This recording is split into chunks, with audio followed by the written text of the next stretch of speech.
पुरा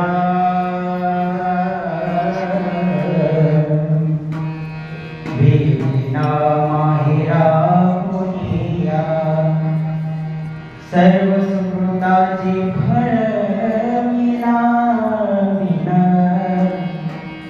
क्षमामी देईल पांडुरंगा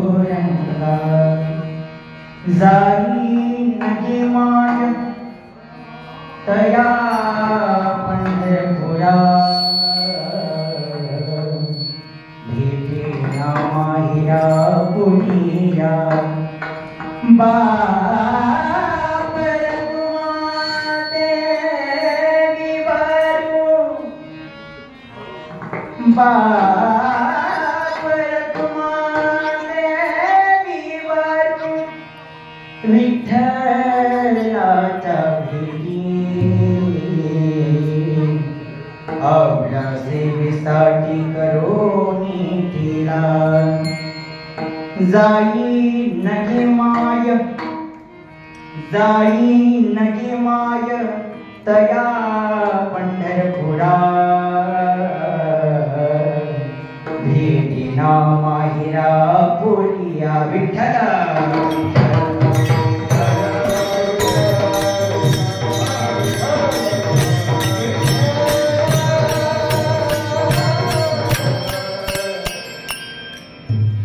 महायोग पीठे तथे भीमरथ्यं वरं पुंडरीकाय धातुं मुनीन्द्रे समागत्य तिष्ठं तमानन्दकन्दं परब्रह्मलिङ्गं भजे पाण्डुरङ्गं पाण्डुरङ्गा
पांडुरंगा करून प्रथम नमन दुसरे चरण संतांच्या त्यांच्या कृपादाने कथिता विस्तारो बाबाजी सद्गुरु दास तुका गुरुर ब्रह्मा गुरुर विष्णू गुरुर देवो महेश्वरा गुरु साक्षात परब्रह्म तस्मै श्री गुरुवे नमः। ओम नमो ज्ञानेश्वरा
पावन झालो चराचरी नमो सद्गुरु तुकया ज्ञान दीपा नमो सद्गुरु सच्चिदानंद रूपा नमो सद्गुरु भक्त कल्याण मूर्ती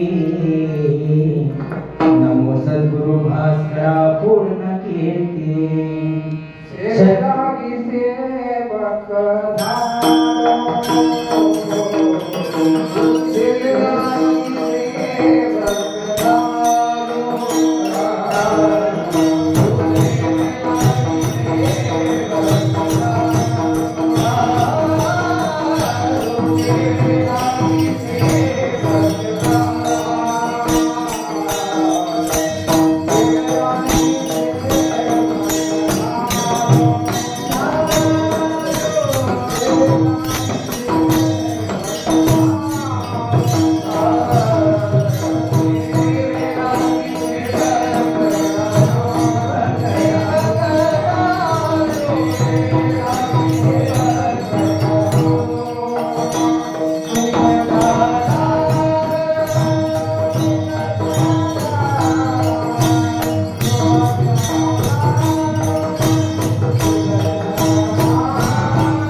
अवघाची संसार सुखाचा करीन आनंदे भरीन मी लोके जाई नगे माय तया पंढरपुरा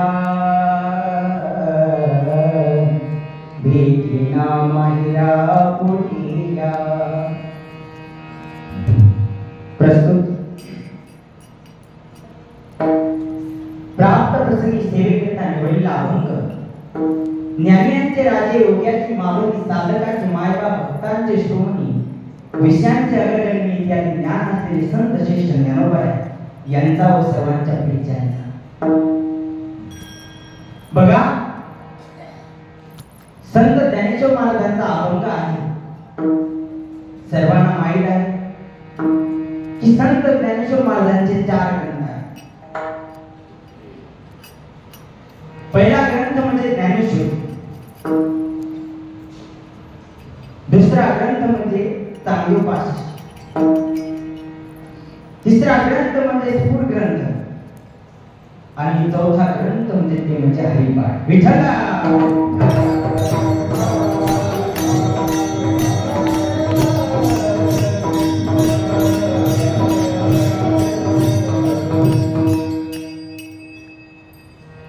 आपण ज्या ग्रंथाला अभंग घेतात ते म्हणजे हरिपाठ पण अभंगाला सुरुवात करण्याच्या अगोदर थोडासा परिहार देणं महत्त्वाचं असतं बघा श्यामबाबाच्या कृपेने चालू असलेला अखंड हरिनाम सप्ताह या सप्ताहामध्ये उपस्थित गावकरी मंडळी आज मी या चिकलठाणा नगरीमध्ये 4 वर्षापासून गायनाची सेवा करतो म्हणून मला सगळ्यांच्या घरी गेलेलो आहोत सगळ्यांचे नाव पाठ आहे काही लोक लोकांनी बघितलं नसेल मला, पण मी इथे 4 वर्षापासून सेवा करतो. बघा, पहिलं गायन मी इथून शिकलो. माझा गायन बळीराम महाराज देहांडे किंवा श्रीराम महाराज देहांडे, काटे गुरुजी यांच्या सहवासात राहून मी गायन संस्थेवर गंध राहत असतो, पण तरी मला इकडचा संसार जास्त. आणि आज मी तुमच्या पुढे कीर्तन करण्याचा प्रयत्न करतो. बघा, या सत्यामध्ये उपस्थित गायक मंडळी श्रीराम महाराज देहांडे, मी ज्यांना गुरु मानतो ते म्हणजे काटे गुरुजी.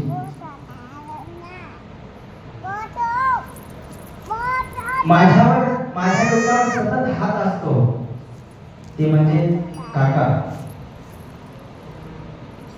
आणि ज्यांच्या घरी मी काही पण काम पडल्याच्या नंतर त्यांच्या घरी जातो ना, ते म्हणजे आपले धुळे महाराज. तसेच गायनासाठी म्हणून महाराज आलेले आहे. काल महाराजांचं कीर्तन झालेले आहे, तुम्हाला सगळ्यांना माहिती. महाराज उपस्थित आहे. रोहित महाराज पप्पा, महाराष्ट्रातील प्रसिद्ध मृदुंगाचार्य रोहित महाराज आहे, आणि समस्त गावकरी मंडळी. बघा, माझा पहिला दिवस आहे कीर्तन करण्याचा. काल कीर्तन झालं, पण ते पहिला दिवस त्यांचा होता कीर्तन करायचा. माझा कीर्तनाचा पहिला दिवस आहे. विठ्ठल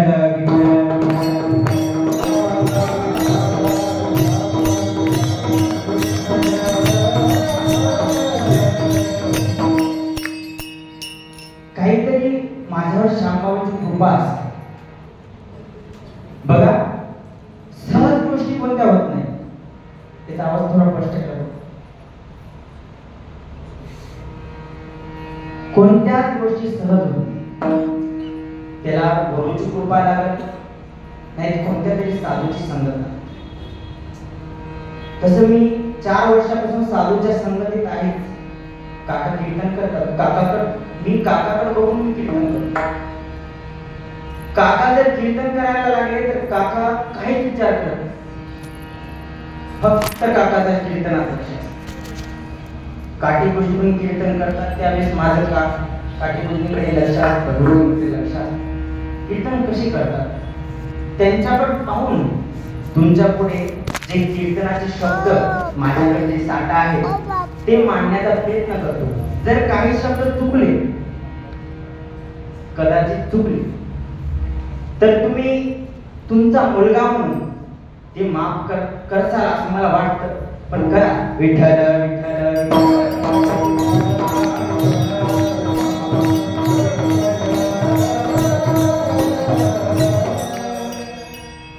बघा, अवघाचे संसार सुखाचा करीन,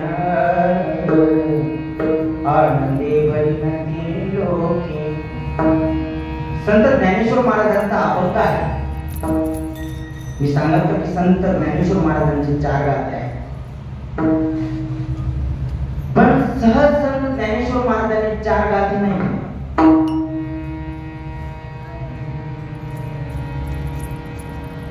मला एक सांगा, संत ज्ञानेश्वर महाराजांना आई वडील होते का?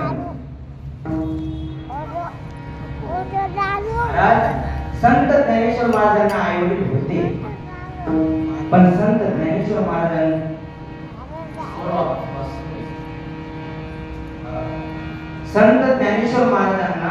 आई वडील होते, पण संत ज्ञानेश्वर महाराजांच्या आई वडील देहांत प्राचित करण्यासाठी. तुम्ही मला कशाला मारायचं ते असं म्हणतात तुम्ही का? लोक काय माहिती का,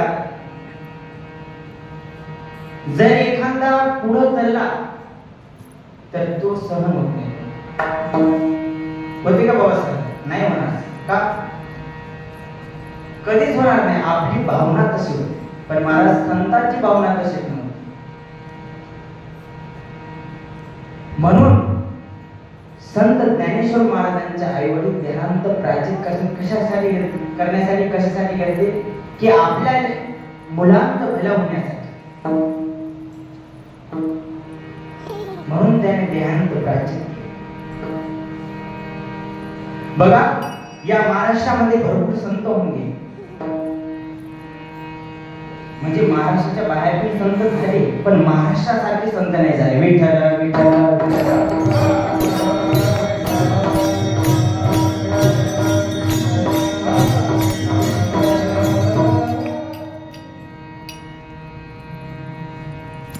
संत तुकाराम महाराज,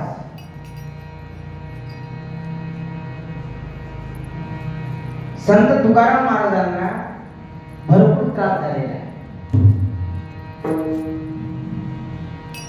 मात्र त्यांनी कधीच लोकांचं वाईट नाही केलं.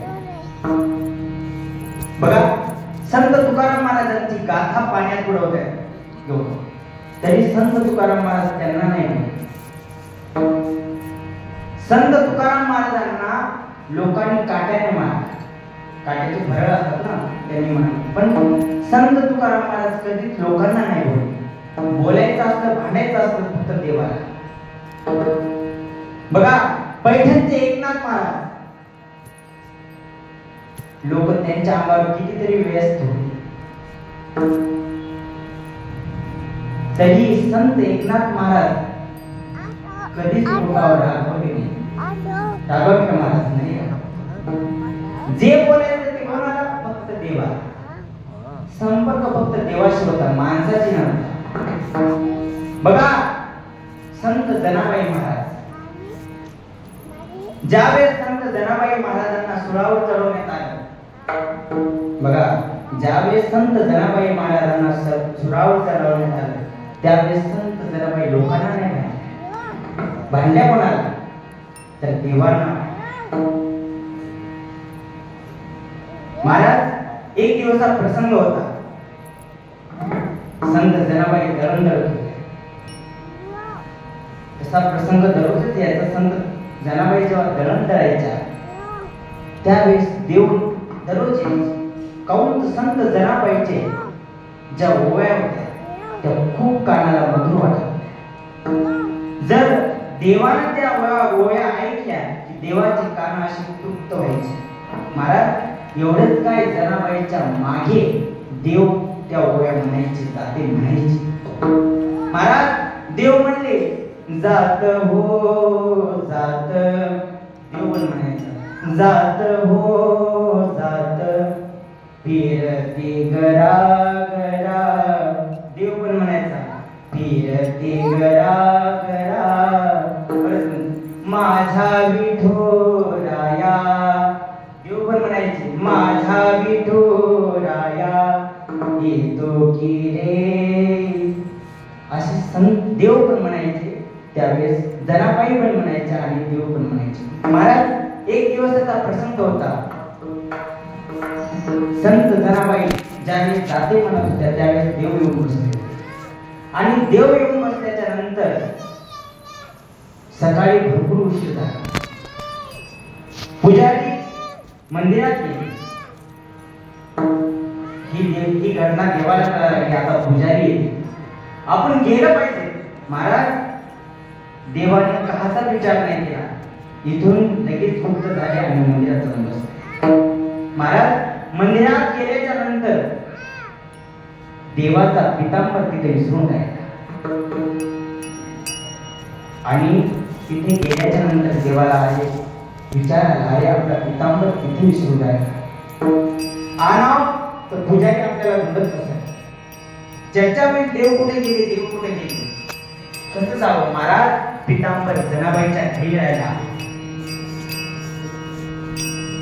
जनाबाईच्या घरी पितांबर राहिल्याच्या नंतर ब्राह्मणाने तिथे मंदिर उघडलं, आणि मंदिर उघडल्याच्या नंतर देवाकडे बघितलं. देवाकडे बघितल्याच्या नंतर देवाचा पितांबर दिसत नव्हता. देवाचा पितांबर गेला.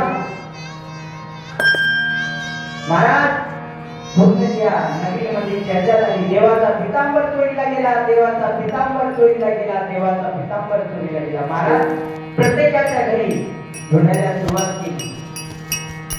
प्रत्येकाच्या घरी पितांबर सापडतो का बघायला लागले. महाराज कोणाच्याच घरी पितांबर सापडला नाही. मग सापडला होता संत जनाबाईच्या घरात पितांबर सापडला. विठ्ठल विठ्ठल विठ्ठल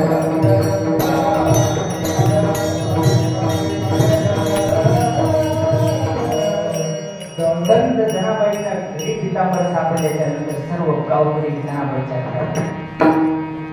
महाराज काय शिक्षा द्यायची जनाबाईला. त्या गावकऱ्यांनी विचार केला. महाराज संत जनाबाईला सुरावर चढवण्याचा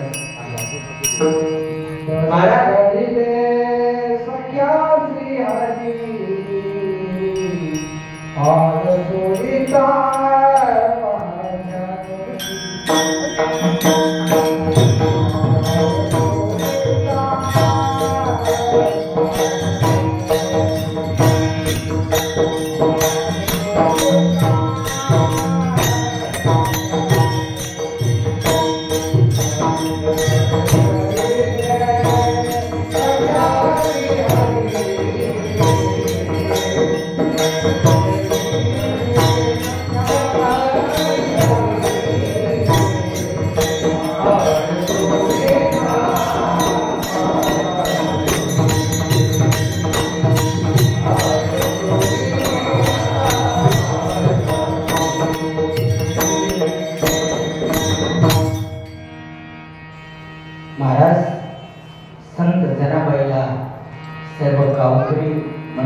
सुळावर नेण्याचं ठरवलं.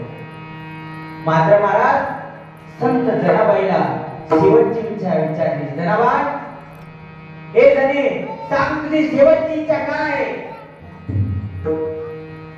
महाराज संत जनाबाई खूप रागावले. मी चोरी न करून माझ्यावर आळ घातला.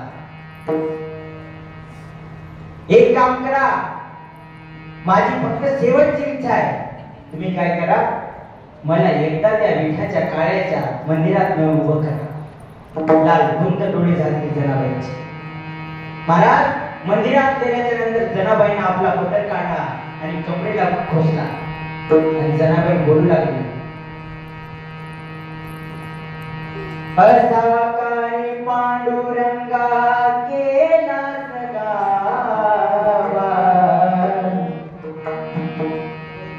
असा काय पांडुरंगा केला सखावा अलंकार विसरून केला देवा. संत जनाबाई द्वारा असा काय विठ्ठला तू केला सखावा अलंकार विसरून गेला देवा. कोठी गेली तुझी जादूगिरी आळ चोरीचा माझ्या घरी. अरे आता कुठे गेली तुझी जादूगिरी. अरे सर्व गावकरी मंडळी माझ्या चोरीचा आळ घालतात. एवढी जादू करतोस ना तू, मग आता कुठे गेली तुझी. महाराज डबल म्हणतात असा काय विठ्ठला तू माझ्या मुळावर का करतोस माझ्या बरोबर. गावकरी पूजारी मजनीती सोडावर. अरे काहीतरी कर. ही गावकरी मला सुरावर देतील. तुझं काय तर खोटपणा खरपणा तिथे सांग. गावकरी पूजारी मजनीती सोडावर असा काय विठ्ठला तू माझ्या मुळावर.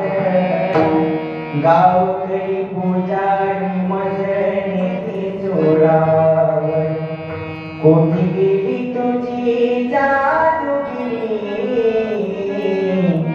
आळ चोरीचा माझ्या बळी. आळ चोरीचा माझ्या बळी. आळ चोरीचा माझ्या बळी. आळ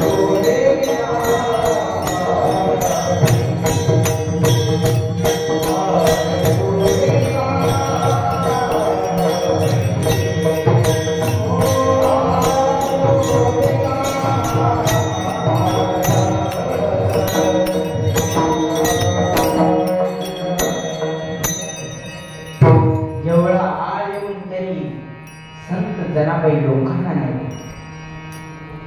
जे बोलायचं ते फक्त देवाला. काही अडचण आली तर देवाला. महाराज, संतांचं मन मोठं असतं म्हणून संत मोठे असतात. अहो, एकदा जर संतांची संगत लागली की माणूस तो त्याला विठ्ठल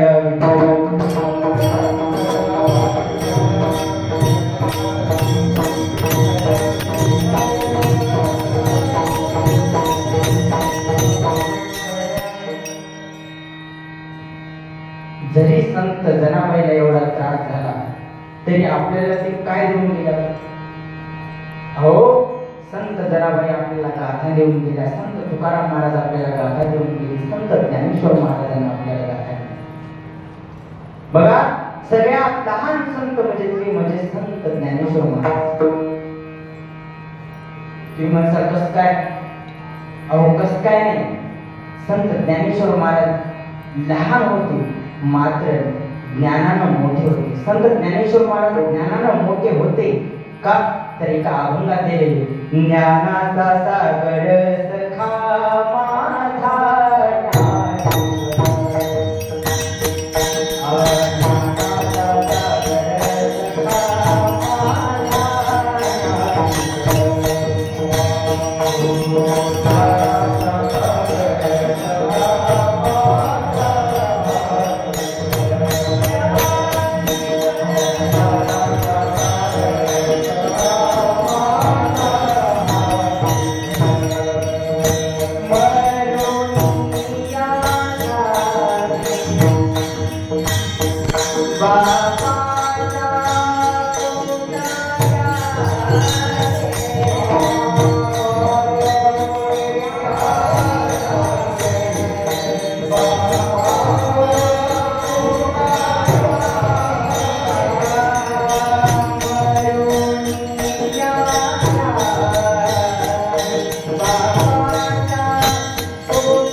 ज्ञानाचा सागर सखा माझा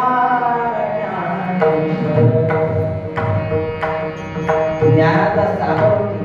कितीतरी लोक पीएचडी करतात, महाराजांना माहित असतं. संत ज्ञानेश्वर महाराजांच्या ज्ञानेश्वर का पीएचडी करतात? महाराज कितीही जरी शिकले तरी संत ज्ञानेश्वर महाराजांची बुद्धी त्यांच्याकडे नसणार, संत तुकाराम महाराजांची बुद्धी त्यांच्याकडे नसणार. बघा, आज आपण झाडं लावतो, बरोबर आहे, झाडं लावतो, पण झाडं कमी झाल्याच्या नंतर आपल्याला कळायला लागलं की अरे झाडं लावली पाहिजे, झाडाने आपण जिवंत राहायला लागलो, आपल्याला ऑक्सिजन भेटतं, हे की नाही? पण महाराज संत तुकाराम महाराजांनी त्यावेळेस विचारले, वृक्षवल्ली अमसोयते वनचरे वृक्षवल्ली अमसोयते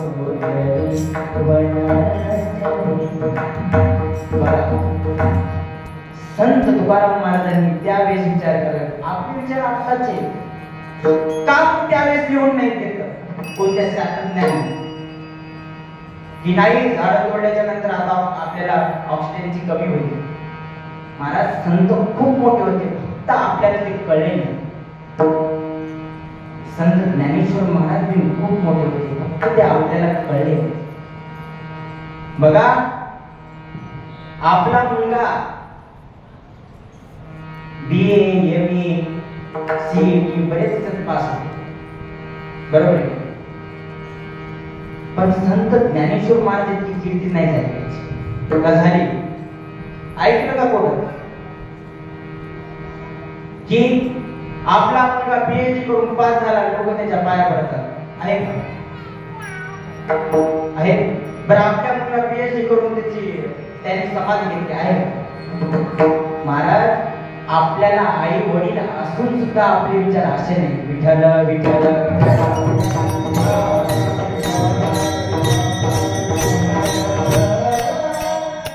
संत ज्ञानेश्वर महाराजांच्या आई वडील त्या पद्धतीचे होते, म्हणून संत ज्ञानेश्वर महाराजांना ते संस्कार मिळाले. बरोबर आहे ना? बघा घरामध्ये बाप जर चांगला असला तर मुलगा चांगला होतो, जर शिष्याचे गुरु चांगले असल्याच्या नंतर शिष्य चांगला होतो, जर भारताचा पंतप्रधान चांगला असला तर जनता चांगली. अशा बऱ्याच गोष्टी आहेत, फक्त पाया चांगला पाहिजे. तर संत ज्ञानेश्वर महाराजांच्या आई वडील पुण्यवान होते. महाराज संत ज्ञानेश्वर महाराजांच्या आई वडिलांचं नाव विठ्ठल आणि विठ्ठल पंत आणि बघा ज्यावेळेस संत ज्ञानेश्वर महाराजांनी देहांत प्राचीन केल्याच्या नंतर संत ज्ञानेश्वर महाराजांच्या आई वडिलांनी देहांत प्राचीन केल्याच्या नंतर संत ज्ञानेश्वर महाराजांनी मरायचा विचार कधीच नाही केला, कधीच नाही केला. संत ज्ञानेश्वर महाराज कितीतरी वेळेस पडले मात्र उभे राहिले. बघा 4 भावंड सोपाना, निवृत्ती, मुक्ता आणि ज्ञान. याचा आवाज किती तोंडा? सोपाना, निवृत्ती, मुक्ता आणि ज्ञान. 4 भावंड. महाराज एकाला कधीच सोडलं नाही. संत ज्ञानेश्वर महाराजांचं थोडंसं चरित्र तुम्हाला सांगतो बघा. सकाळची वेळ होती, सकाळची वेळ होती. संत ज्ञानेश्वर महाराज सकाळी उठले आणि इंद्रायणीच्या डोहाकडे निघाले. महाराज स्नान करायचं म्हणून इंद्रायणीच्या डोहाकडे दररोज जायचे, म्हणून आज जावं म्हणून सकाळची वेळ होती आणि संत ज्ञानेश्वर महाराज इंद्रायणीच्या डोहाकडे निघाले. जसे जसे संत ज्ञानेश्वर महाराज इंद्रायणीच्या डोहाकडे जायचे तशी तशी लाली पसरत होती. जसे जसे संत ज्ञानेश्वर महाराज इंद्रायणीच्या डोहाकडे जायचे तशी तशी लाली पसरत होती. महाराज संत ज्ञानेश्वर महाराज इंद्रायणीत गेले आणि संत ज्ञानेश्वर महाराजांनी आंघोळ केली. आंघोळ झाल्याच्या नंतर दररोज नित्यनेम होता. संत ज्ञानेश्वर महाराज नामस्मरण करायचे. जय जय राम कृष्ण हरी, जय जय राम कृष्ण हरी, जय जय राम कृष्ण हरी, जय जय राम कृष्ण हरी, जय जय राम.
संत ज्ञानेश्वर महाराज नामस्मरण करू.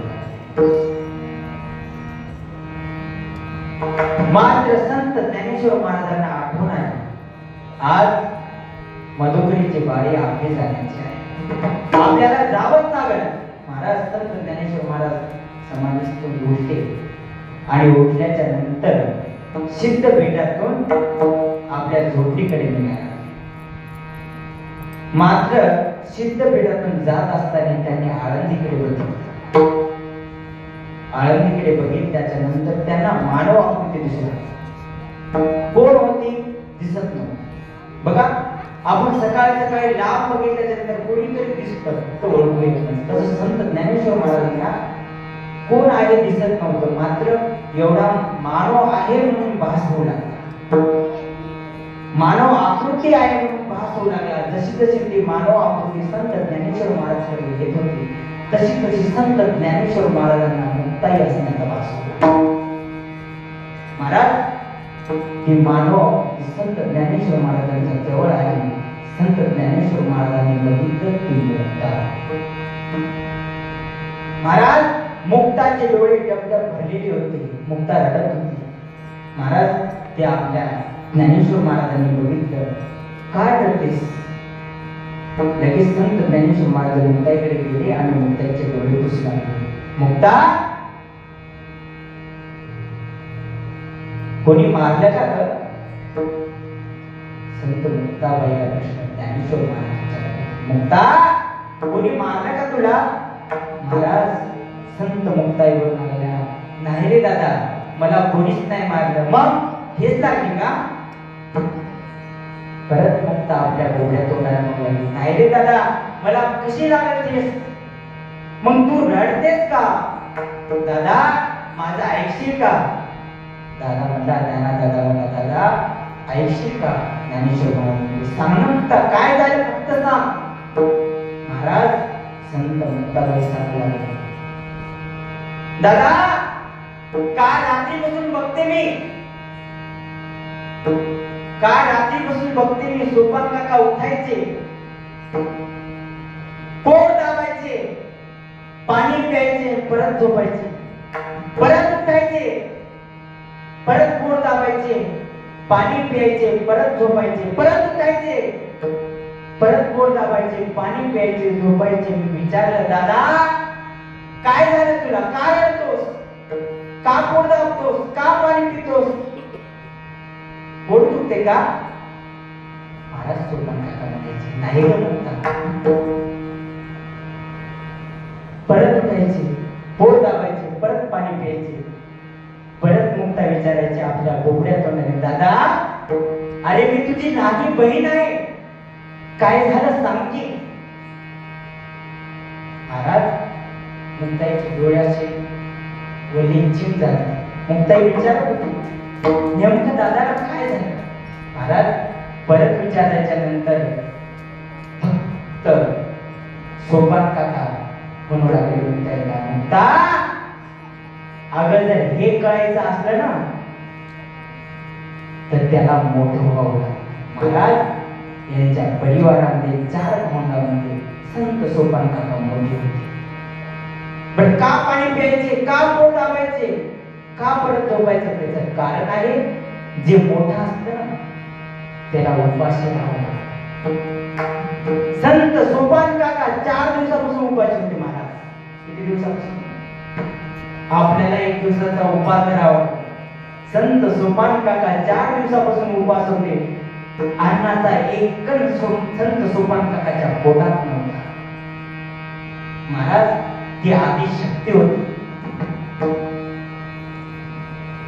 आदिशक्तीला सगळं कळत असं. संत मुक्ताबाई आदिशक्ती होती, तिला सगळं कळत होतं. महाराज सकाळ झाल्या संत मुक्ताईने ज्ञान आणि टोपलं घेतलं, फडका आणि ज्ञान घेतले. संत ज्ञानेश्वर महाराजांना इंद्रायणीकडे आली. संत ज्ञानेश्वर महाराजांना हे सांगितल्याच्या नंतर संत ज्ञानेश्वर महाराज म्हणाले, मुक्ता तू काहीच काळजी करू नको, मी आता आनंदीतून मधुकरी आपल्या सोपान काकासाठी आणतो. मात्र तू आपल्या झोपडीकडे जा आणि सोपान काकाकडे लक्ष दे. महाराज ती चिमुकली मुक्ता चालत आपल्या झोपडीकडे गेली. संत ज्ञानेश्वर महाराज आळंदीकडे गेले. आरण्यात गेल्याच्या नंतर संत ज्ञानेश्वर महाराजांनी पहिल्या घरी हाक मारली, मधुकरी. महाराज आवाज कोणीच नाही. परत हाक दिली, मधुकरी. ज्ञानेश्वर महाराज उभे राहिले. परत कोणी दरवाजा उघडला नाही. परत हाक दिली, मधुकरी भेटल का? महाराज दरवाजा उघडला. संत ज्ञानेश्वर महाराजांच्या चेहऱ्यावर आनंद आला. बघितल्याच्या नंतर एक ताई, काय हो, कशासाठी आले? महाराज संत ज्ञानेश्वर महाराज म्हणाले, ताई माझे भाऊ तर 4 दिवसापासून उपाशी आहे, पोटात अन्नाचा कण नाही, थोडी मधुकरी देसाल का? महाराज त्या ताईला दया आली. लगेच घरात गेली. ती आपल्या फडकं सोडला आणि त्या फडक्यामध्ये जे भाकर चटणी होती ती घेऊन आल्याच्या नंतर संत ज्ञानेश्वर महाराजांनी आपली जोडी पाशी बसवली आणि टाकायचं तर घरातून आवाज आला, अगं ऐक म्हणे, जर त्या संन्यासाच्या काट्याला जर तू मधुकरी दिली ना तर तुझ्या कंपाळाला कुंकू राहणार. असं म्हणल्याच्या नंतर संत ज्ञानेश्वर महाराजांना दया आली. ताई जर माझ्यामुळे जर तुझ्या कंपाळाचं कुंकू जात असेल, मला तुझी मधुकरी नको. मला संत ज्ञानेश्वर महाराज दुसऱ्याकडे गेल्याच्या नंतर संत ज्ञानेश्वर महाराजांनी परत मधुकरी म्हणून आवाज काढला, मधुकरी. महाराज असं म्हटल्याच्या नंतर दरवाजा उघडला. मात्र कोण्या ताईने दरवाजा नाही उघडला, माझा ब्राह्मणाने दरवाजा उघडला. आणि ब्राह्मणाने दरवाजा उघडल्याच्या नंतर ब्राह्मण म्हणू लागला, काय संन्यासाच्या काट्या, कशाला सकाळी सकाळी तुझं तोंड मला दाखवलं, आता परत आंघोळ मला करावी लागते. विठ्ठल विठ्ठल.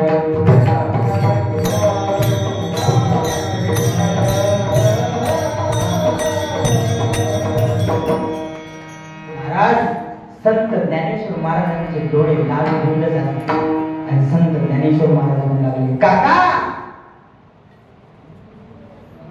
अहो आमच्या भल्यासाठी आमच्या आई वडिलांनी देहांत प्राचित केलं, मग कशाची शिक्षा आम्हाला देता तुम्ही? आता एवढं करून मी तुम्ही आम्हाला त्रास देता?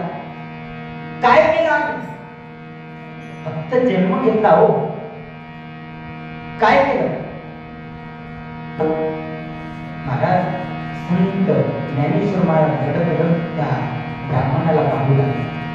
मात्र महाराज त्या ब्राह्मणाला राग आला. आपला पाय उचलला आणि संत ज्ञानेश्वर महाराजांच्या पाठीत मारला. महाराज संत ज्ञानेश्वर महाराज कोसळून पडले.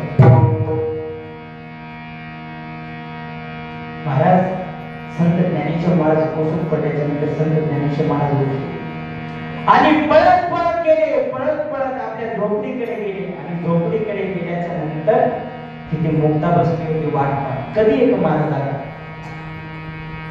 कधी मला मधुकरी खाऊ घाल. महाराज वाट पाहत बसली होती मुक्ता आणि जवळ आल्याच्या नंतर ती म्हणू लागली, दादा तू मधुकरी आणली का रे? महाराज ज्ञानेश्वर महाराज काहीच बोलत नाही. काय बोलावं सुचत नव्हतं. परत विचार, दादा तुझ्या डोळ्यात मला अश्रू दिसतात, तू रडतोच वाटते. कोणी बोललं का तुला? मारलं का तुला? महाराज परत संत ज्ञानेश्वर महाराज म्हणतायला काहीच नाही. महाराज पळत पळत पळत पळत संत ज्ञानेश्वर महाराजच्या झोपडीमध्ये गेले आणि झोपडी घट्ट लावून घेतली. बाहेर मुक्ताबाई आवाज काढत होती, दादा का बसतात रे झोपडी लावून? या मुक्ताईला एकदा तरी बोल रे दादा, का बसतात झोपडीत? तू एकदा तरी बोल दादा. असं म्हणल्याच्या नंतर महाराज संत ज्ञानेश्वर महाराज मुक्ताईला काहीच बोलत नाही. तर असा विषय सांगतो, किती त्रास दिलेला आहे. परत म्हणायची संत मुक्ताबाई, अरे दादा उघड रे दादा, मी तुझी लाडी बहीण आहे, मला सांग काय झालं तर. महाराज संत ज्ञानेश्वर महाराज उघडत नाही म्हणून संत मुक्ता महाराजांनी अभंग चालू केला. योगी पावन मनाचा, योगी पावन मनाचा. अरे तू योगी आहे, योगी योगी पावन मनाचा, योगी पावन मनाचा. साहिब राध जनाचा, साहिब राध जनाचा, साहिब राध जनाचा, साहिब राध जनाचा. विश्वरागे झाले बंदी, विश्वरागे झाले बंदी. संती सुखे भावे पाणी, संती सुखे भावे पाणी. विश्वरागे झाले,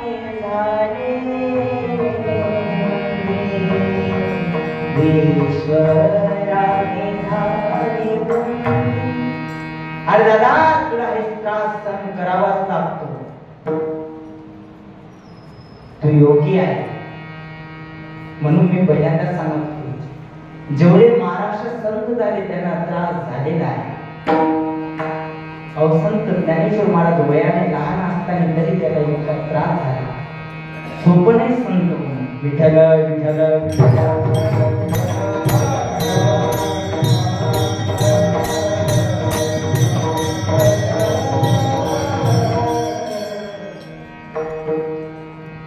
बघा, जर संत व्हायचं असेल तर इतके प्रयत्न लागतात, बरोबर आहे ना. संत व्हायचं असेल तर इतके प्रयत्न किंवा इतके त्रास सहन करावे लागतात. संत श्याम बाबांनी किती त्रास सहन केले, बरोबर आहे ना. संत श्याम बाबांचे भरपूर त्रास सहन करावा त्यांना. त्यांच्यामुळे आज ही चिकलठाणा नगरी, या चिकलठाणा नगरीमध्ये कितीतरी सत्य होता, कितीतरी मला वाटते दर गुरुवारी भजन होतं. प्रत्येक एकादशीला भजन असतो, सकाळी दररोज काकडा असतो. ही नगरी, ही चिकलठाणा नगरी नामस्मरणाने भरलेली आहे. बघा लोक कीर्तन आळंदीमध्ये शिकतात, बरोबर आहे ना. भजन आळंदीमध्ये शिकतात.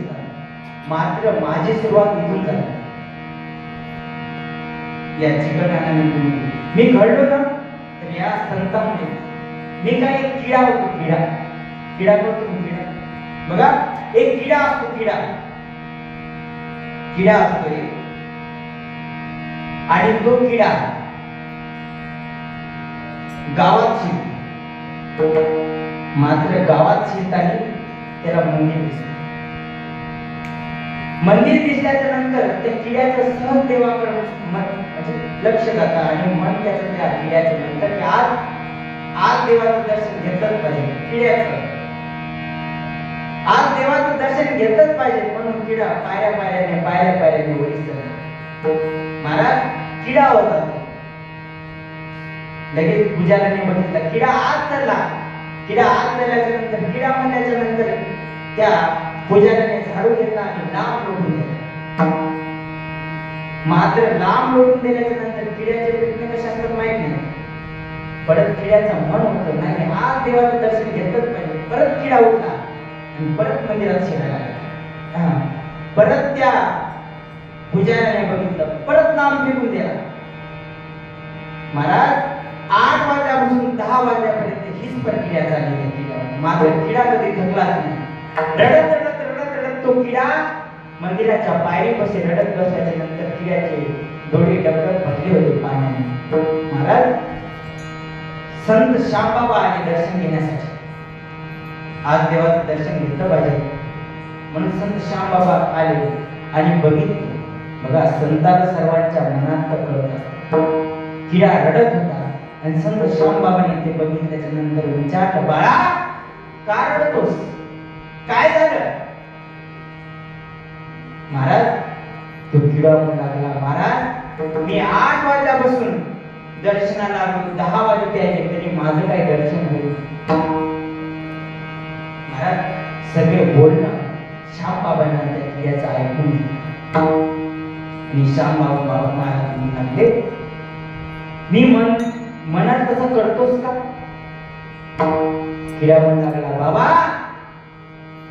तुम्ही म्हणसाल मी करतो, पण माझं त्या किड्याचं दर्शन म्हणजे माझं देवाचं दर्शन झालं पाहिजे असं किडा म्हणतात. महाराज श्यामबाबा सांगू लागले, ऐक म्हणे, इथून 2 किलोमीटर बगीचा आहे. त्या बगीच्यामध्ये इथून चालत चालत चालत चालत त्या बगीच्यामध्ये जा आणि त्या बगीच्यामध्ये खूप गोंडस फुलं आहे. त्या गोंडस फुलामध्ये जाऊन बस. किडा म्हणू लागला, बाबा माझं दर्शन होईल का 2 किलोमीटर गेल्याच्या नंतर? आले म्हणे तू करत खरी. महाराज ते श्यामबाबांना सांगितलं, जा 2 किलोमीटर आणि त्या गोंडस फुलामध्ये जाऊन बस. महाराज किडा उठला आणि चालत चालत चालत चालत चालत चालत त्या बगीच्यामध्ये गेला आणि बगीच्यामध्ये गेल्याच्या नंतर त्या गोंडस फुलामध्ये जाऊन बसला. महाराज सकाळ झाली. सकाळ झाल्याच्या नंतर तोच पुजारी त्याच गार्डन मध्ये गेला आणि गेल्याच्या नंतर सगळे गोंडस फुलं तोडून घेतले. महाराज देवाला आंघोळ घातल्याच्या नंतर देवाला कपडे घातले. महाराज देवाला गंध लावला. आता शेवट माहिती तुम्हाला, देवाला फुलं वाहिल्याशिवाय चालते का? महाराज ते गोंडस फुलं सगळे देवाच्या चरणापाशी वाहिले. मात्र त्या एका गोंडस फुलामध्ये किडा होता. जरासा वेळ झाल्याच्या नंतर किडा त्या फुलाच्या बाहेर आला. बाहेर आल्याच्या नंतर तो बघतो तर तो देवाच्या चरणापाशी होता आणि वही बघतो तर देवाचं मुख त्याच्या वही बघतो. जरा दूर जाऊन तर देवाची मूर्ती होती. महाराज त्यांनी विचार केला, जे सांगणारे होते ते साधे सुधे नव्हते, ते संत होते. म्हणून संताची संगत असल्याच्या नंतर कोणतीच गोष्ट अशक्य नाही. संताची संगती मनोमार्गती आपलाची पतीने बनते. तुम्ही फक्त संताची संगत द्या. त्यांचे विचार खूप मोठे असतात महाराज, ते कधीच एकाचा विचार करत नाही. संत ज्ञानेश्वर महाराजांचे खूप मोठे विचार होते, पण त्यांचे विचार का असे होते याचा विचार केला नाही केला. बघा आपल्याला 4 तारी बिल्डिंग आहे राहायला, हे की नाही? अहो 50 लाखाची गाडी आहे चालवायला, आहे का नाही? अहो 5 हजाराचे कपडे आहे घालायला, आहे का? पण आपण कधी दुसऱ्यांचा विचार नाही. मला सांगा, संत ज्ञानेश्वर महाराजांना घालायला कपडे होते का? होते का? बोला म्हणजे नव्हते. संत ज्ञानेश्वर महाराजांना एक वेळचा अन्न खायला मिळत. अहो एवढंच काय, संत ज्ञानेश्वर महाराजांना राहायला आणि महाराज तेच लोक सुखी होतो. आज आपण बंगल्यात राहून सुखी नाही. बघा एक कविता आहे, तुमच्या काळात असेल ते म्हणजे ते तुम्हाला थोडं म्हणून दाखवतो. किती आनंदी आनंद,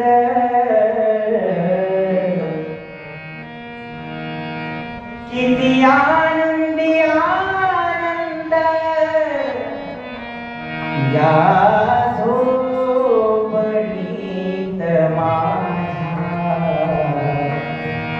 या झोपडीत माझ्या. किती आनंद होता. बघा पलंग नव्हता झोपायला, भूमीवरी पडावे ताऱ्याकडे पाहावे. पलंग नव्हता झोपायला, खाली झोपायचे. भूमीवरी पडावे ताऱ्याकडे पाहावे. हरी नित्य नाम गावे, हरी नित्य नाम गावे, या झोपडीत माझ्या, या झोपडीत माझ्या. किती आनंदी आनंद, किती आनंदी आनंद, या झोपडीत माझ्या, या झोपडीत माझ्या. खूप आनंद होता. महाराज आता असं नाही रे की याच्यावर या युगात या काळात कविता बनवून थोडी म्हणून दाखवतो. किती आनंदी आनंद, किती आनंदी आनंद, या बंगल्यात माझ्या, या बंगल्यात माझ्या. बघा पलंगावरी पडावे बटन दाबावे. आता पलंगावरी पडावे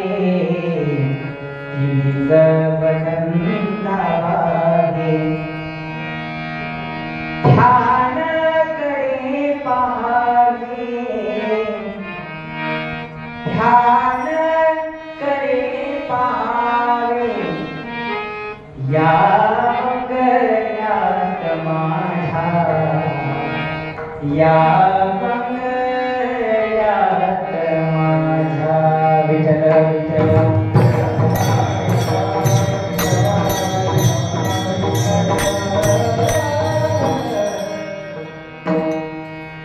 सांगा आता तुम्ही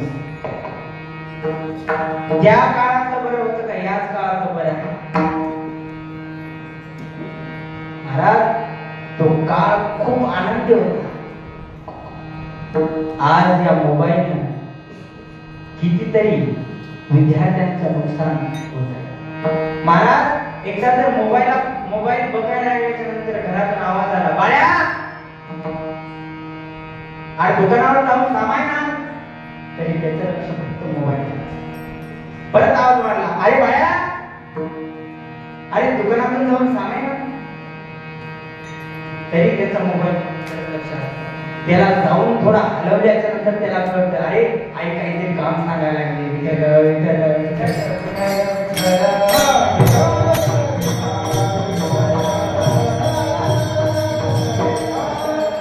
या मोबाईलमुळे खूप चेंजपणा झाला, म्हणजे खूप वेगळं झालं.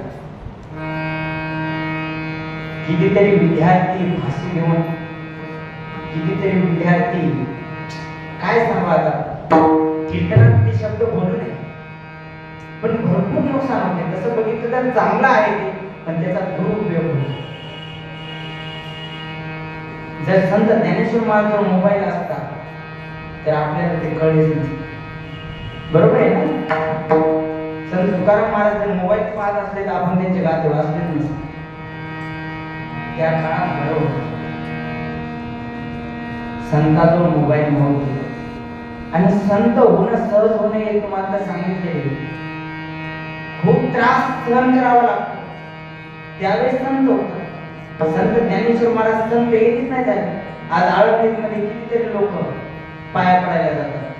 अहो एवढंच काय, संत ज्ञानेश्वर महाराजांच्या सोहळ्यामध्ये कितीतरी लोक असतात. महाराज, मी या चिकलठाण्यामध्ये कीर्तन करायला लागलो ना, भजन करायला लागलो ना, संत ज्ञानेश्वर महाराजांच्या कृपेने मला NSS मधून वारीमध्ये प्रवेश मिळाला. NSS तुम्हाला माहित नसेल, ते कॉलेजचा आहे. आणि NSS मधून मला तिथे जाण्याची संधी मिळाली.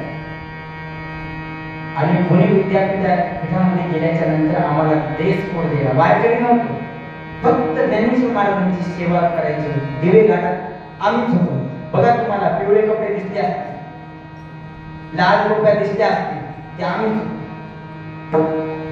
महाराज, संत ज्ञानेश्वर महाराजांच्या जवळ कधीच एवढा योग नाही आला मला, पण त्या वारीमध्ये सतत संत ज्ञानेश्वर महाराजांच्या कितीतरी त्या पादुकाला हात कितीतरी वेळ लागले.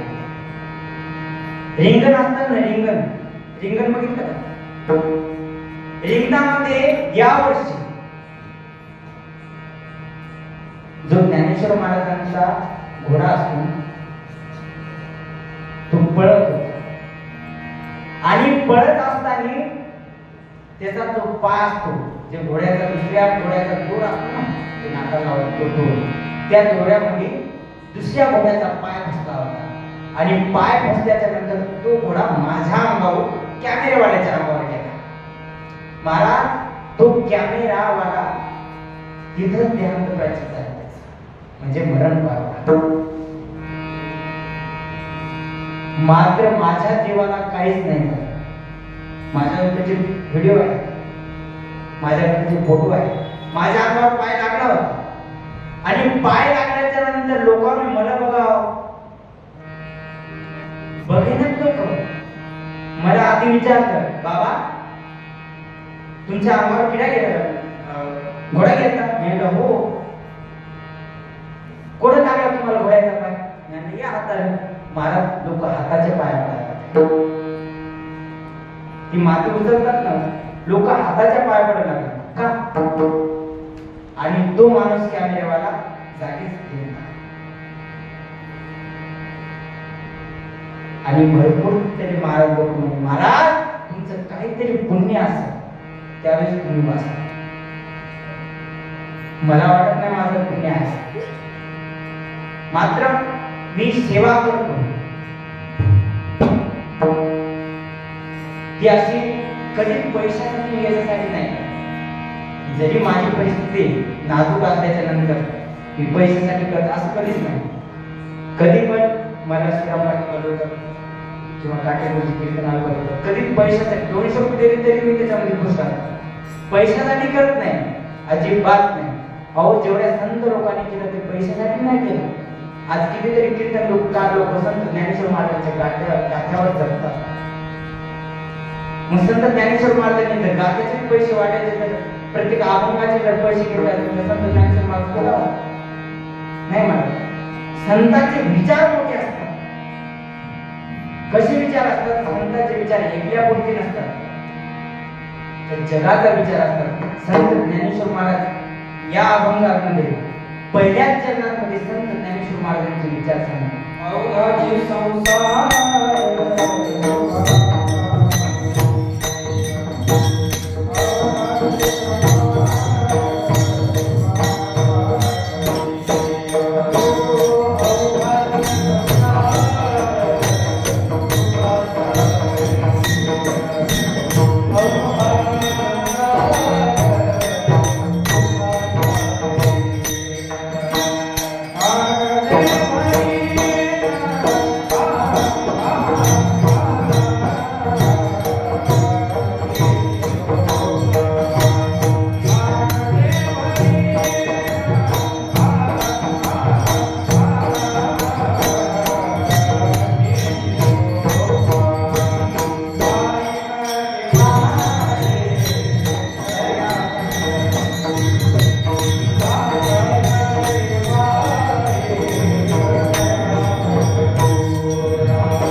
ज्ञानेश्वर महाराजांनी एकाचा विचार केला नाही तर जगाचा विचार केला.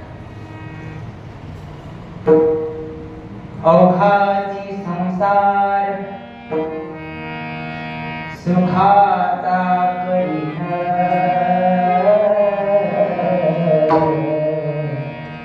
आनंदी भरीन तिन्ही लोके. बघा, अवघाची संसार. संत ज्ञानेश्वर महाराजांनी आपल्या घराचा किंवा आपल्या भावाचा किंवा आपल्या गावाचा किंवा शहराचा किंवा जिल्ह्याचा, तालुक्याचा, राज्याचा किंवा देशाचा असा विचार नाही केला. संत ज्ञानेश्वर महाराजांनी अवघाची संसार असा केलेला. तुम्ही म्हणसाल संत ज्ञानेश्वर महाराजांना संसार नव्हता, मग एवढा मोठा विचार कसं काय केला? संसार तर नव्हतेच, बरोबर आहे ना? मग एवढा मोठा विचार कसा केला संत ज्ञानेश्वर महाराज? संत ज्ञानेश्वर महाराज फक्त आपल्या पुरते संत ज्ञानेश्वर महाराज. संत ज्ञानेश्वर महाराज महाविष्णूचा अवतार होते. महाविष्णूचा अवतार सखा माझा ज्ञानेश्वर.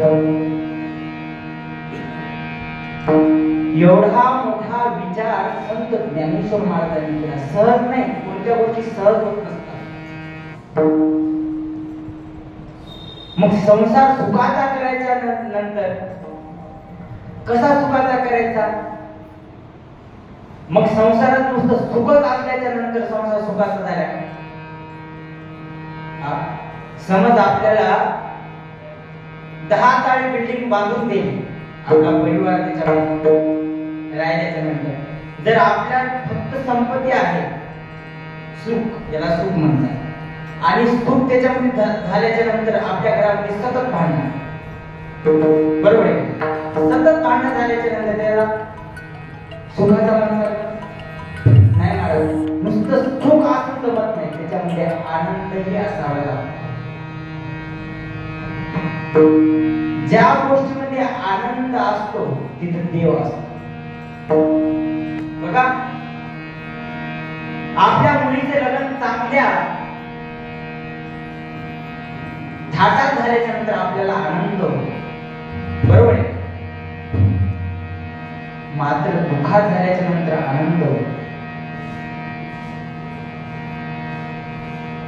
ज्यावेळेस दुःख येते त्यावेळेस देव आठवतो, बरोबर. ज्यावेळेस सुख येते त्यावेळेस देव आठवतो. ज्यावेळेस आनंद असतो त्यावेळेस देवच आपल्यापाशी असतो. आणि ज्यावेळेस आपल्याला दुःख झालं ना तर देव आपल्यापाशी नसतो. अहो, तुम्ही बघायचं ना तर माणसामध्ये देव बघा. मंदिरात जायची गरज नाही.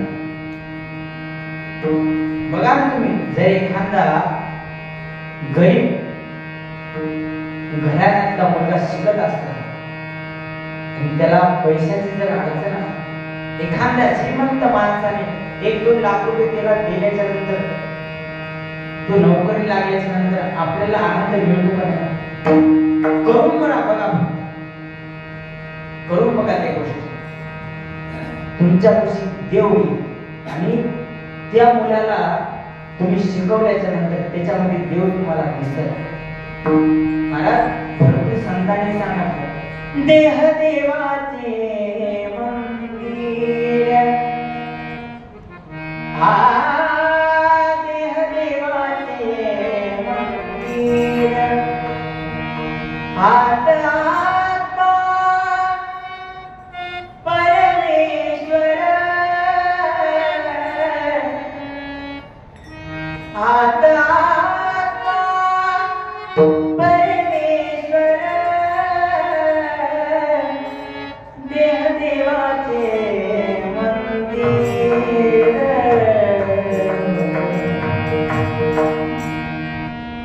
खूप छान संतांनी म्हणजे महाराज आपलं लक्षात केलं.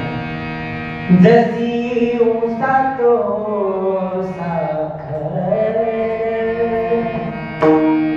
तसा देहात हो ईश्वर. जशी उसामध्ये साखर असते ना, तसा आपल्या देहामध्ये देव असतो. फक्त हे आपल्याला कळत. विठ्ठल विठ्ठल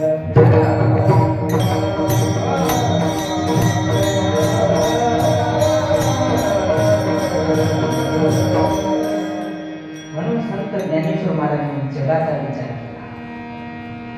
अवघाचे संसार सुखाचा भरीन आनंदी भरीन तिने लोके. संत ज्ञानेश्वर महाराजांचे आई वडील ध्यान प्राचीन करण्यासाठी घेतले. मात्र त्यानंतर संत ज्ञानेश्वर महाराजांनी आपले आई वडील कोण मानले माहिती का? बाबा कोण मानले माहिती का? संत ज्ञानेश्वर महाराजांनी आपले वडील आई वडील जे पंढरीचे विठ्ठल उभा आहे. कोण आहे विठ्ठल उभा? देव. त्यांना आई वडील मानले. ही अभंगाच्या दुसऱ्या चरणी.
आपण कसं पंढरपूरला दररोज जातो, दरवर्षी जातो, तसे संत ज्ञानेश्वर महाराज जे मानायचे ते फक्त देवाला.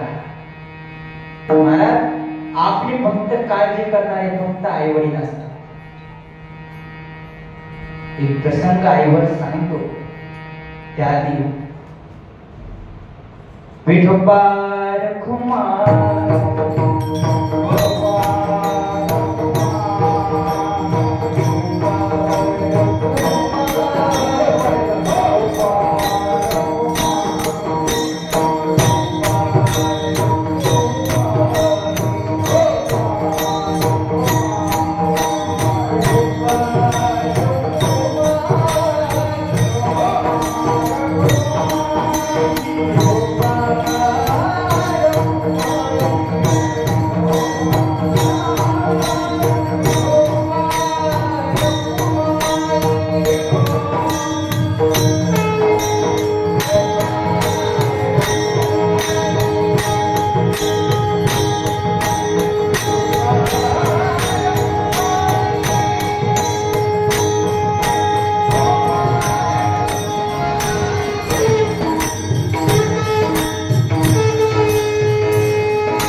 बघा,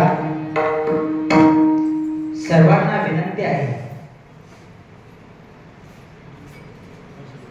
तुम्हाला जर पूजा करायची असेल फक्त आपल्या आई वडिलांची पूजा करायची. दररोज उठा, आपल्या आई वडिलांचं दर्शन घ्या. मी काय सांगतो तर फक्त आपला विचार करणारे फक्त आपले आई वडील असतात. बघा, तुम्हाला मी दृष्टांत सांगतो. महाराज, सकाळची वेळ होती. मुलगा आणि आई शेतामध्ये जातात आणि शेतामध्ये गेल्याच्या नंतर मुलगा पुढे खुरपत असतो आणि आई मागे खुरपत असते. खुरपत असताना मुलाच्या डोळ्यामध्ये माती जाते आणि तो डोळा चोळायला लागतो. चोळत चोळत आपल्या आईकडे येतो आणि आईने म्हणतो, आई, अगं माझ्या डोळ्यात काहीतरी गेलं बघ बर. महाराज, आई आपला पदर घेते आणि जोड्यात त्या पदराला घुमते आणि आपल्या त्या मुलाच्या डोळ्याला लावते. आई विचारत होती, बाळा निघलं का रे? मुलगा म्हणत होता, नाही का आई. परत पदराला फुकायची, परत डोळ्याला लावायची. परत मुलगा म्हणायचा, आई म्हणायची, बाळा निघला का? मुलगा म्हणायचा, आई निघला नाही. परत त्या पदराला फुकायचे आणि डोळ्याला लावायचे. महाराज, असं बऱ्याच वेळा चालल्याच्या नंतर डोळ्याला निघून जातो.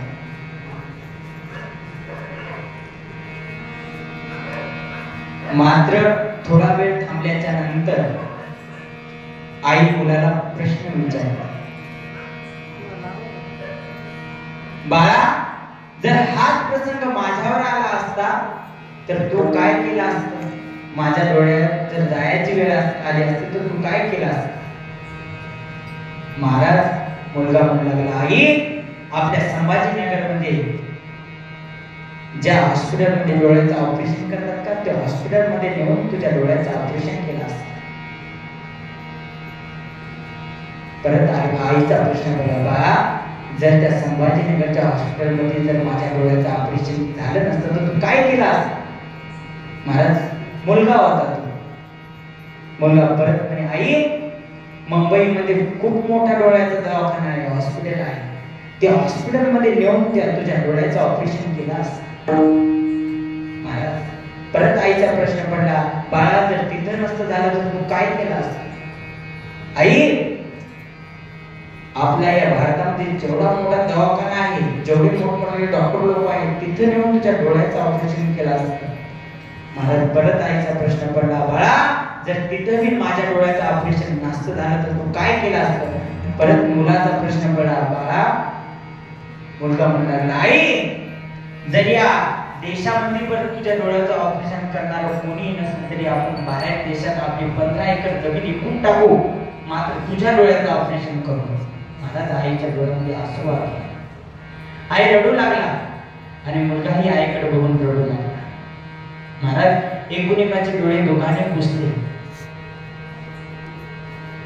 थोडा वेळ थांबल्याच्या नंतर हाच प्रश्न मुलांनी केला आईला आणि मुलगा म्हणू लागला, आई, जर हा प्रसंग माझ्यावर आला असता तर तू काय केलं असतं? महाराज, ती आई होती. ते असं नाही म्हणले की संभाजीनगरच्या दवाखान्यात हॉस्पिटलमध्ये नेऊन तुझ्या डोळ्याचं ऑपरेशन केलं असतं. असं पण नाही म्हटले मुंबईमध्ये जेवढा मोठा दवाखाना आहे त्या हॉस्पिटलमध्ये नेऊन तुझ्या डोळ्याचं ऑपरेशन केलं असतं. असं पण नाही म्हटले की या देशामध्ये 15 एकर जमीन विकून या देशामध्ये जेवढा मोठा हॉस्पिटल आहे त्या हॉस्पिटलमध्ये नेऊन तुझ्या डोळ्याचं ऑपरेशन होतं. ती आई होती. महाराज, त्या आईचा फक्त एवढाच प्रश्न होता, बाळा, जर तुझ्या डोळ्याला थोडी जर खरंच आली असते तर माझे डोळे तुला दिले असते. एवढं मोठे देते आपल्या आईचा असते. सबसे बडी है माँ, सबसे बडी है माँ, सबसे बडी है माँ, सबसे बड़ी है माँ. दूजा नहीं रे कोई, तिच्या इतकं मोठं कोणीच नाही. सबसे दूजा नहीं रे कोई, सबसे बड़ी है माँ, सबसे बड़ी है माँ. इतकं मोठे हृदय आपल्या आई वडिलांचं. त्याच्यामुळे तुम्हाला जर सेवा करायची असली ना तर देवाची कधी सेवा करायची नाही. आपले देव आपल्यापासून फक्त आपण आंधळे असतो. तुका म्हणे कैसे आंधळे जन गेले विसरून खऱ्या देवा. विठ्ठल विठ्ठल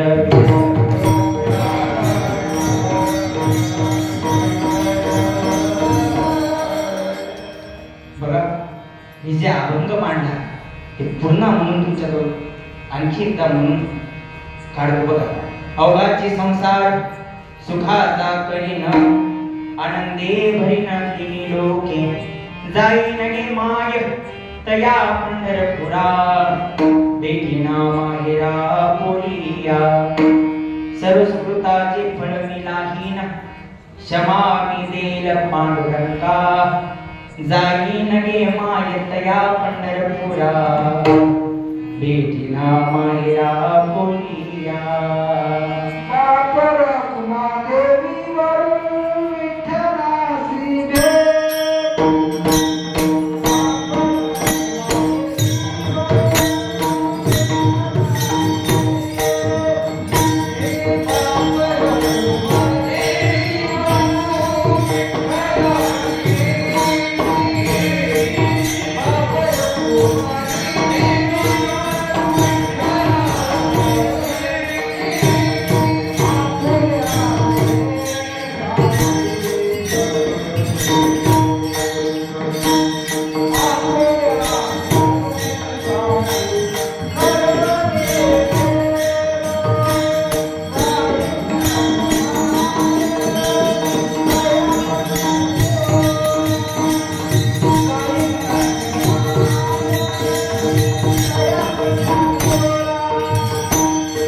बघा, बाप रखमादेव विठ्ठलाच्या भेटी आपल्या सणसाठी करून केला. जाई नगे माय तया पंढरपुरा, भेटेना माहेरा बोलिया. खरंच खूप आनंद होतो मला. माझं कीर्तन श्यामबाबाच्या मंदिरात झालं. आणि दुसरी गोष्ट मला असा आनंद होतो की चिकलठाण्यामध्ये झाला. माझ्या मरेपर्यंत लक्षात राहील की पहिलं कीर्तन माझं चिकलठाण्यामध्ये श्याम मंदिरामध्ये झालं. आणि दुसरी गोष्ट, माझ्या पुढे आणि माझ्या बाजूला साधारण माणसं नाहीत महाराज. त्यांनी आपल्या जीवनामध्ये जसा संत ज्ञानेश्वर महाराजांनी, संत तुकाराम महाराजांनी, संत नामदेव महाराजांनी, संत एकनाथ महाराजांनी, संत मुक्ताबाई महाराजांनी त्रास सहन केला, त्याच्यातून हे संत लोक निघलेले आहेत. म्हणून खूप मोठा अनुभव त्यांना आहे. आता जे बोललं तरी बघा, समुद्रात जर एक गिलास पाणी टाकल्याच्या नंतर काही फरक पडत नाही, तसं मी आहे. जर यांच्या पुढे किती जरी बोललो तरी यांना काही फरक पडत नाही. बरोबर आहे ना? आणि मी जे बोललो ते फक्त ऐकून बोललो. कधीच मी कीर्तन पाठ नाही केलं आणि मला ते आलं नाही पाठ करता. हा, मी बडे ख्याल, छोटे ख्याल हे पाठ करण्याचा प्रयत्न केला, अभंग, पण कीर्तन कधीच पाठ नाही केलं. जे सांगतात ते फक्त काटेगुरुजी, आपले काका निवृत्ती महाराज घोडके, माझे गुरुवर्य, ज्यांच्याकडे मी 4 वर्ष राहिलो, मधुकरी खाल्ली. तिथं राहिल्याच्या नंतर तिथून मी आता MA म्युझिकला आहे. आशीर्वाद यांचाच आहे. काटेगुरुजी मला सतत सांगत असतात, बाळा शिकतोस ना, बरं आहे. काय सांगतात त्याचं कारण ते आहे, संत कधीच लोकांचं म्हणजे माणसाचं कधीच वाईट बघणार नाही. का म्हणत असं करते मला शिक, मोठं हो? कारण फक्त एवढंच, त्यांना मी त्यांचा वाटतो. बरोबर आहे? संत संताला आपलेच वाटतात. म्हणून आज ही दुसऱ्या दिवसाची कीर्तन सेवा माझ्याकडे आली. बघा, काही चुकलं असेल तर तुम्हाला माहित आहे की आपल्या मुलाचं जर चुकल्याच्या नंतर तुम्ही माफ करता, हे की नाही? तसा मी तुमचा मुलगाच आहे. तुम्हाला जरी वाटत नसलं तरी मी तुमचा मुलगाच आहे, हे मला माहित आहे. विठ्ठल विठ्ठल.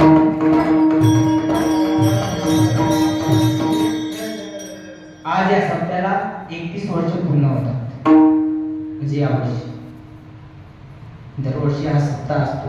या सप्त्याला श्यामबाबाची कृपा आहे. आणि या सप्त्यामध्ये भरपूर साधू लोक येऊन गेले, भरपूर साधू लोकांचे कीर्तन झाले. आणि या वर्षी काहीतरी कृपा असावी म्हणून मलाही कीर्तनाला सेवा मिळाली. या मंदिराची या जी कमिटी आहे त्यांनी मला कीर्तन दिलं, त्यांचे खूप खूप धन्यवाद.